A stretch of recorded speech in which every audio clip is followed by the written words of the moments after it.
Good morning, guys. This is the reality of staying at home with a 3-month-old baby. I want to vlog because this weekend, excuse me, we are going on a weekend away with our church. So I want to bring you guys along, and hopefully you enjoy it and see kind of what it's like. So essentially, it used to be an orphanage, I think, and essentially people rent it, like groups of people would rent it. Just to stay there for a few days or whatever. So there are a lot of churches that would use the same venue for these kind of events. So there's games, there's preaching, there is just, hanging out time and stuff like that. So it's just honestly a blessing. And it's great for when you're new in the church because it gets to know, allow you to know, it allows you to get to know people. Because when you are in church, you have a few minutes after church, whereas there you're with them for a good portion of the weekend, so it gives you time to be able to talk to them and have proper conversations, probably conversations you wouldn't be able to have after church, because you have things to do, and if you have kids, then you have to go. So yeah, it's a blessing that we get to do that in our church. But yeah, I'm gonna bring you guys along. So I just woke up, I'm feeding the baby. She had a major blowout, I think that's what they're called. She's nice and clean now, and I'm gonna have some breakfast to spend time with God. We're not leaving till quite late in the day anyway, because I want to stick to as close as possible to her night routine. It's gonna be a bit different there, but a bit of flexibility never hurt anyone, but I need to sleep. So yeah, I'll bring you guys along and hopefully you enjoy the vlog.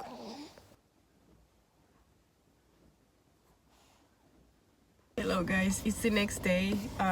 We didn't end up going yesterday because we had problems with the car, so we're going today. So it's meant to be Friday to Sunday, but we are heading now in the morning, Saturday morning.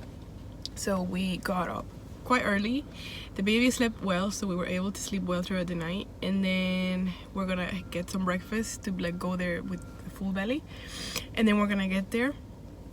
I'll show you a bit around what it looks like and stuff, as much as I can, because I don't want people to know, to be obvious that I'm recording. Well, of course they will notice, but anyways, yeah, I'll bring you guys along, but please pray for our car because there's always issues with this. Not this car, he's my husband's car, but I just pray that please God it gets fixed properly because it always brings issues. But anyways, yesterday pretty much didn't do much apart from the basics of just staying alive. I was so exhausted yesterday, so we just kind of kept sleeping and waking up, and I literally just woke up to kind of feed. And then in the evening is when he had the problem, so we were just waiting for him to get home. He got home quite late. I had to pick him up to a town close to where we live, because he had to leave the car with the mechanic, so I picked him up from the mechanic. So we didn't do much, so that's why I didn't record anything. And you've already seen my sort of routine with the baby, so there's no point recording it again. So yeah, we'll bring you guys along and hope you give it 10 seconds. It's going to start screaming. say hi to them. Alright.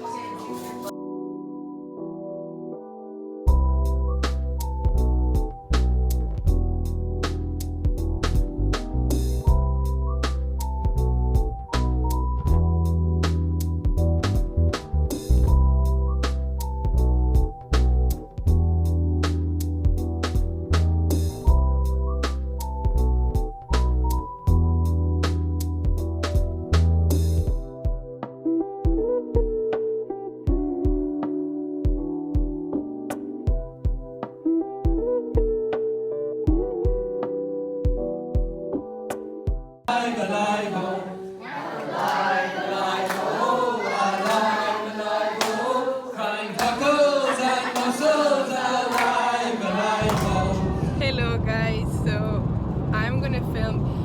This is a continuation from the vlog for the weekend away. I couldn't record as much, but this is a continuation. So we are now going to celebrate our 4th year anniversary married.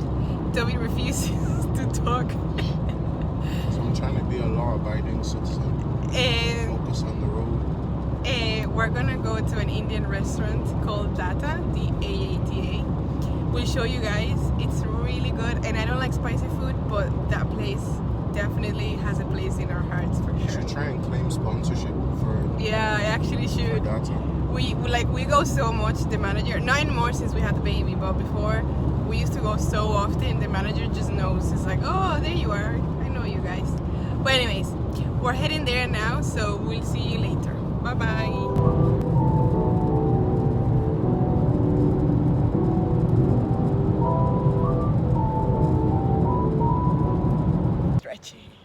I'm tired.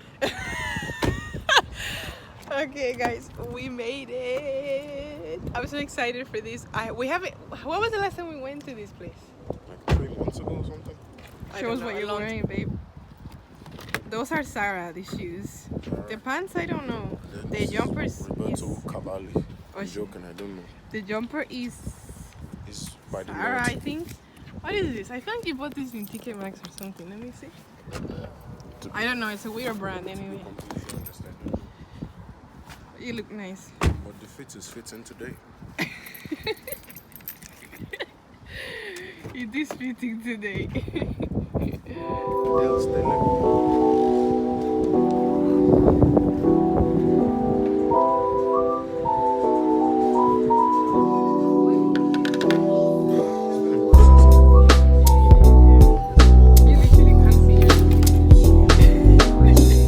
Okay, babe, what did you think of the food?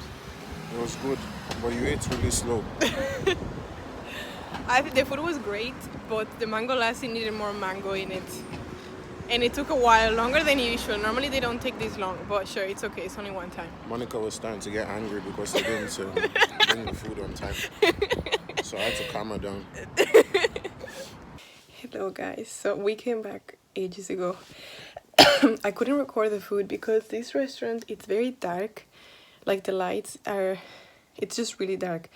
So you wouldn't have actually been able to see anything, and you're gonna be able to see what I mean because I recorded a clip when we just got there, and you cannot even see my husband.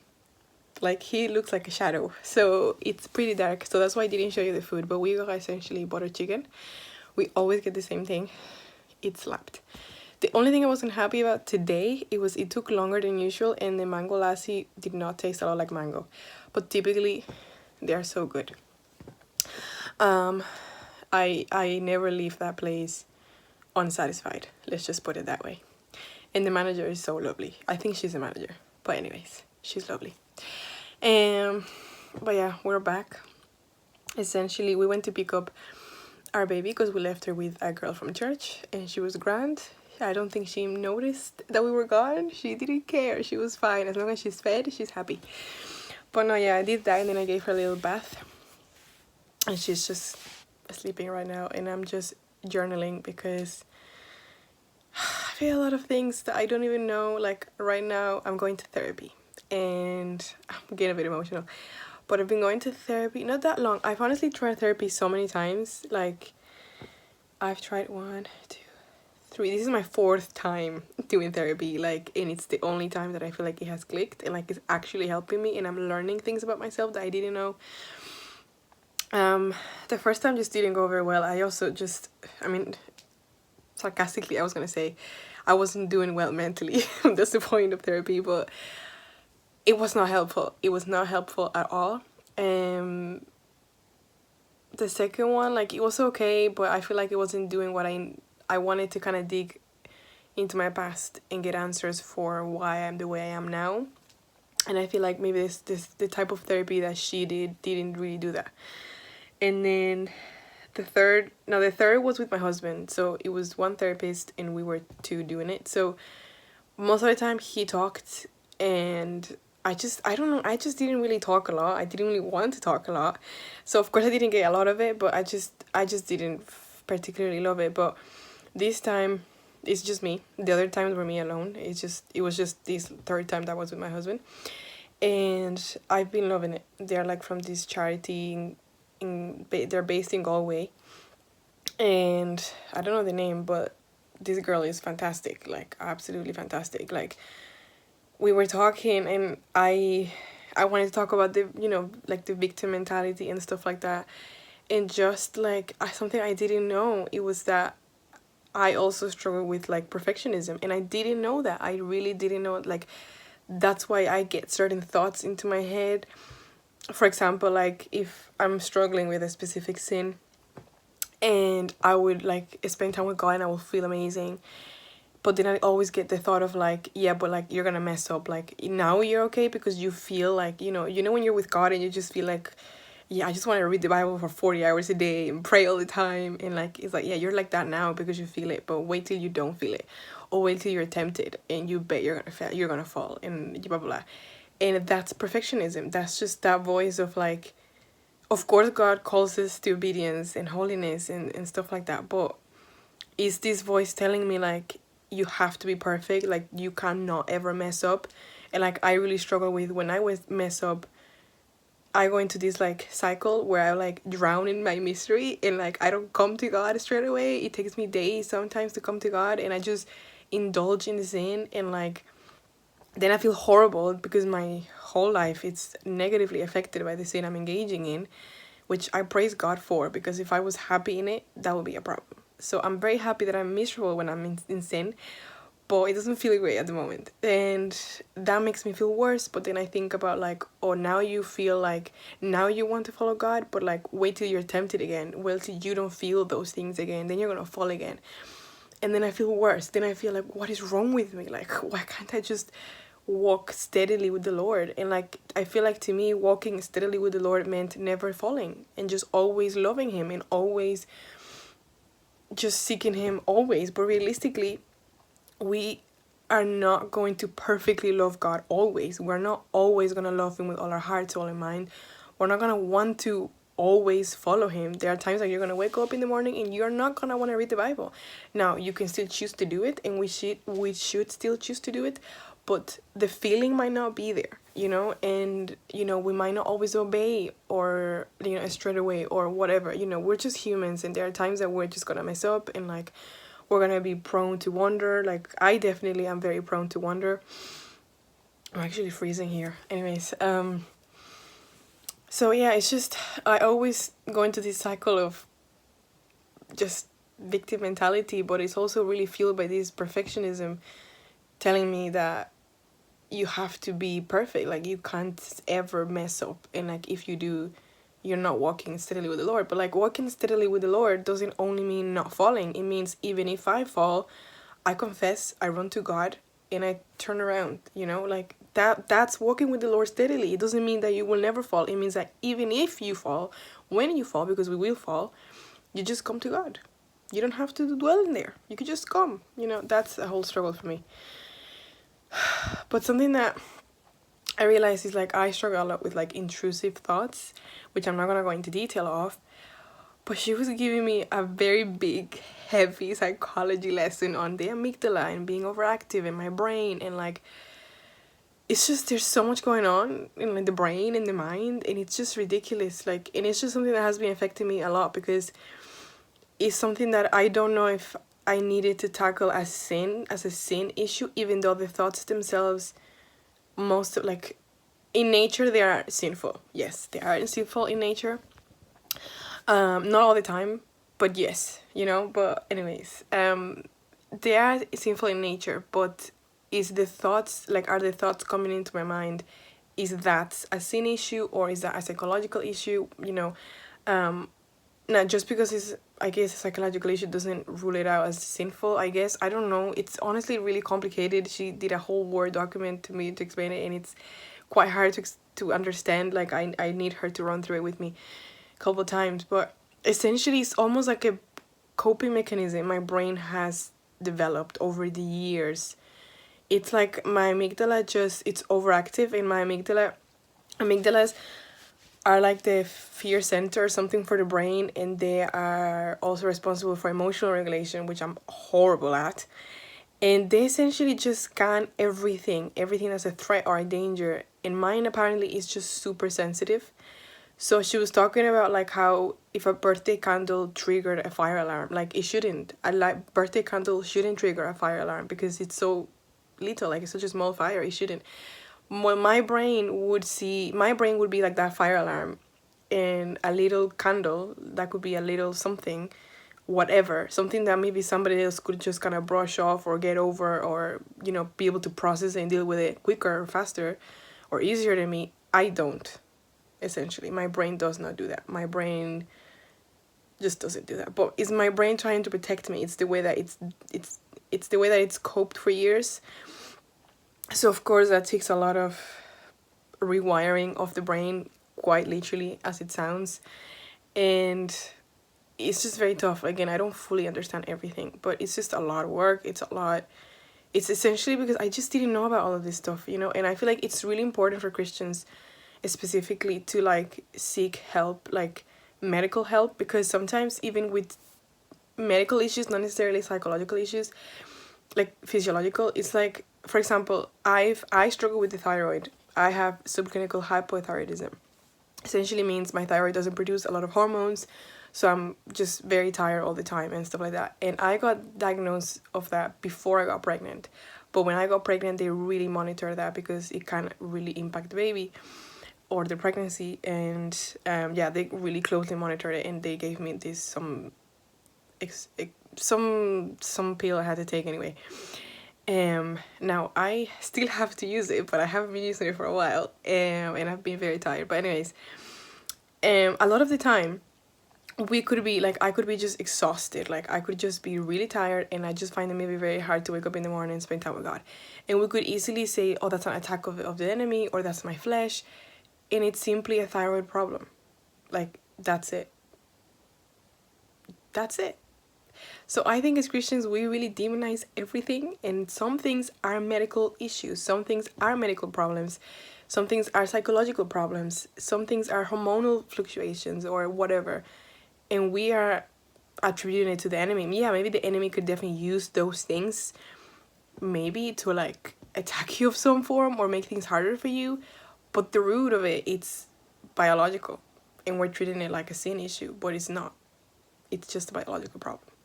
So yeah, it's also sort of reassuring when it comes to this. Not of course as a license to sin, because it's not a license to sin, but it's reassuring knowing that, okay, I'm not just like a sin machine that just wants to sin. This is the way my brain has coped. And one thing she said that was really, really important to me is that, especially with that Psalm 139 that says that God knows my thoughts even before I thought it. Like, he knows absolutely everything. He knows the way my brain copes. He knows the way my brain, developed this ability, this thought loop, like she says, in order to protect myself, to cope with things. He's aware of it. He's aware of it, and he's patient with me, and he knows that this will take time, which I did not give myself time. I was like, no, this is a sin problem, and I still find it hard to believe. I still feel like I'm like, I don't want to try to put the psychological stuff as an excuse for those sinful thoughts, because they're not all the time, but sometimes they can be quite sinful. So, like, the nature of them, or the content. So, yeah, but for me, it's just, then it's also then coupled with when I fall, then I feel like trash. And then normally people would like maybe go to God. I don't. It takes me ages or whatever. Yeah, just pray for me. It's just being a long journey. Like, I'm really thankful to God though that I found this girl, because I didn't know about that voice of perfectionism, and it allows me to extend grace. Like, for example, there was one time that I went to get cereal, and I'm recently obsessed with this choco cereal, Kellogg's. I don't know, they're like round, they're like flap or like round, I don't know. They can be flat around at the same time, but whatever. They are not the Rice Krispies anyways. I think they're called Choco. They're Kellogg's como Choco, whatever. I've been obsessed with them. Anyways, I went to the shop and I went to get them, and the whole column, let's say, that had those cereals, but it had some like where you could see the front and some where it was stacked, so you couldn't see the box itself. So I just picked it from there. Didn't notice that it wasn't the right cereal. So when I got home and I realized, I just went like, why the heck did I pick those cereal? And I just kept drilling it in my head, like, oh, I just picked the wrong cereal, like, oh my gosh. And then I did something else. I can't remember what it is, but I made another mistake. And I just kept drilling myself, like, oh my gosh, I did the wrong thing. Like, I can't believe I did that. And then Toby, my husband, was like, Monica, perfectionism. It's okay. And look, all I had to do was go back the next day and change them. That's it. But I drilled myself over the tiniest mistake, and that is a symptom or a sign, I guess, of perfectionism. But I didn't think I had that, because I always thought perfectionism is just like trying to be perfect all the time, which does kind of align a bit with me. But I wouldn't say I try to be perfect. In my mind, I don't think I guess I try not to fall, love God always, be the perfect wife, but I don't see it as like being perfect. You know what I mean? So yeah, it's been a tough journey, but I really want to encourage you guys to check, you know, therapy. Even if you don't feel like you have issues, you probably do, and even if you don't, it's good to talk to someone. Especially if you had tough childhoods, you really should get checked. It'll even help you so much with your relationship with God, or in a relationship with others, you know. So because it does impact a lot how you behave around people, how you socialize, how you think of people. I just wanted to give, this thought, and just encourage you guys to, check yourselves, like do medical tests, do therapy, get checked. Not everything is sin or demons. Some things are just medical problems. And not saying that demons don't exist, or spiritual warfare doesn't exist. I'm not saying that. All I'm saying is sometimes we demonize things. We are too spiritual, and sometimes, I don't know if you're aware, but God made us soul, body, and spirit. You're not just spirit or soul. You have a body, and that body, the way God made us, impacts everything. Okay, our brain impacts a lot of things, like everything. Our hormones impact our moods. Every part of the brain has a different, function, and that affects everything. Not everything is demons. That's all I'm saying. Sometimes we just need to get a medical test. Or we just need to go to therapy, and that will give us the answer to a lot of things, like my thyroid problem. So sometimes your tiredness is not an attack. It's just that you need to get your thyroid checked, or maybe you need to sleep more. That's it. Maybe you take a little nap, or you sleep a bit longer that morning, and then you'll be able to wake up early when you want. Again, it's better with the Lord. So yeah, anyways, God bless.